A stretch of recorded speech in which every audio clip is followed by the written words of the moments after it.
Fala programadores, beleza? Aqui é o Renan e nesse vídeo eu vou ensinar vocês a como rodar várias funções ao mesmo tempo no Python de forma assíncrona. Eu tenho certeza que isso aqui vai aumentar enormemente a eficiência do seu código dentro do Python. Mas em primeiro lugar, o que é um código assíncrono? Então, gente, eu tenho aqui três funções dentro da minha tela. Eu tenho preparar comida, eu tenho lavar roupa e eu tenho varrer casa. O que essas funções elas têm em comum é que elas podem ser feitas por uma pessoa só de forma assíncrona. E o que eu quero dizer com isso?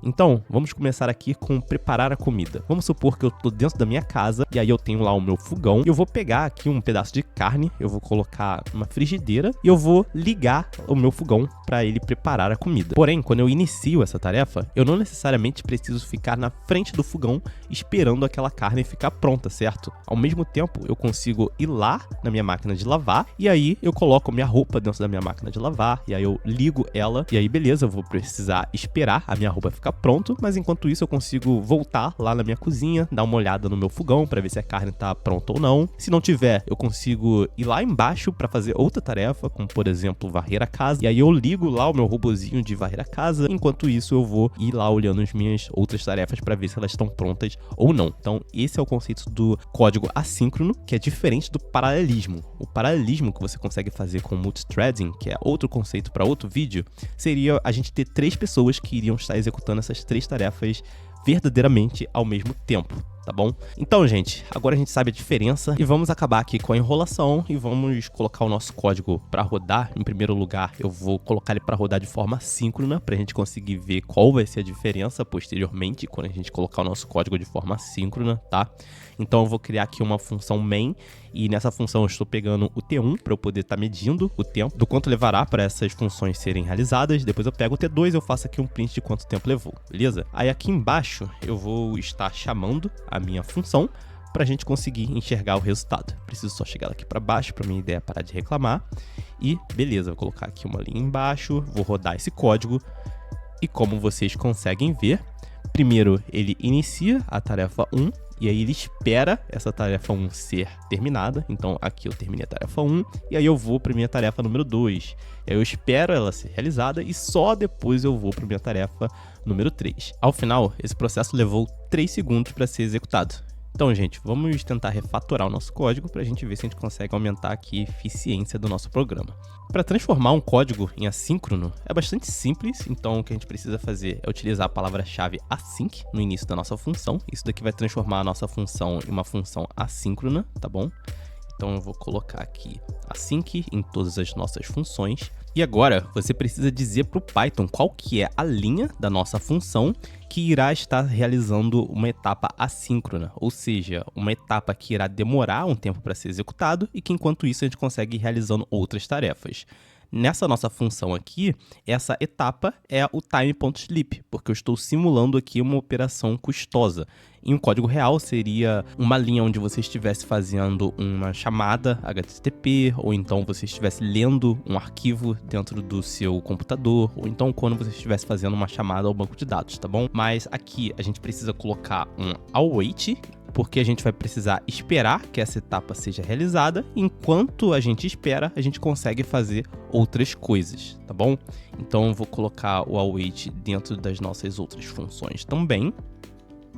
E é importante ter em mente aqui que você só consegue utilizar o await no Python dentro de uma função assíncrona. E ao mesmo tempo, você também só consegue utilizar o await com uma função assíncrona. Então, se eu rodar o meu código do jeito que está agora, ele vai dar um erro, porque o time.sleep não é uma função assíncrona. E o que a gente pode fazer nesse caso seria importar finalmente a nossa biblioteca async.io, que vai permitir que a gente rode código assíncrono, e essa biblioteca ela disponibiliza um método sleep também, que a gente consegue utilizar dentro do nosso código para poder estar simulando aqui uma operação custosa, tá bom? Com isso, nós transformamos o nosso código síncrono em um código assíncrono. Então agora aqui embaixo na nossa função main, o que a gente precisa fazer é colocar um async aqui dentro também, porque agora essas funções, tanto preparar comida, quanto lavar roupa, quanto varrer casa, são assíncronas e a gente precisa dar um await nelas. A gente não consegue dar um await fora de uma função assíncrona, então por isso que a main ela precisa ser async também. E agora eu vou colocar aqui await em todas elas, eu vou salvar o meu código. E o que acontece aqui, gente, é que para poder rodar uma função assíncrona, eu preciso dar um await antes, certo? Porém, eu só consigo dar um await dentro de uma função assíncrona também. Então, como é que eu vou rodar a minha main aqui embaixo? Meio que não funcionaria. Então, para isso, aqui a gente consegue utilizar o async.io.run.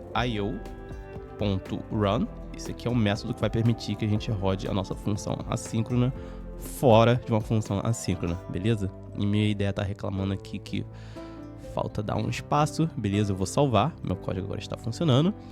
E se eu rodar... Opa, peraí, parece que ela ainda está funcionando de forma síncrona. O que aconteceu aqui?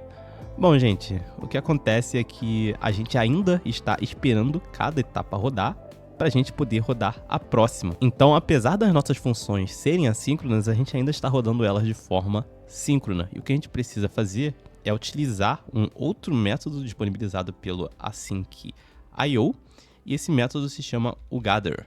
Então, a gente consegue pegar as nossas funções, então a chamada das nossas funções, e colocar elas aqui dentro.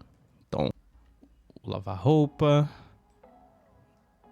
e varrer a casa, vou colocar aqui também. E eu posso apagar essas três linhas aqui.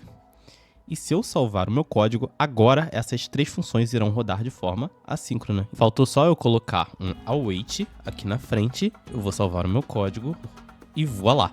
Agora as nossas três tarefas estão iniciando ao mesmo tempo e elas também estão terminando ao mesmo tempo, porque cada uma leva 1 segundo para ser executada. Nós conseguimos diminuir a execução do nosso código de 3 segundos para apenas 1 segundo. E aí, gente, vocês já sabiam sobre as funções assíncronas e sobre o paralelismo dentro do Python? Deixem aqui nos comentários. E caso vocês queiram aprender mais sobre diferentes tipos de funções, eu vou deixar também um link para o meu vídeo sobre funções lambdas, que também são bastante interessantes e eu recomendo que vocês deem uma olhada. Vejo vocês no próximo vídeo.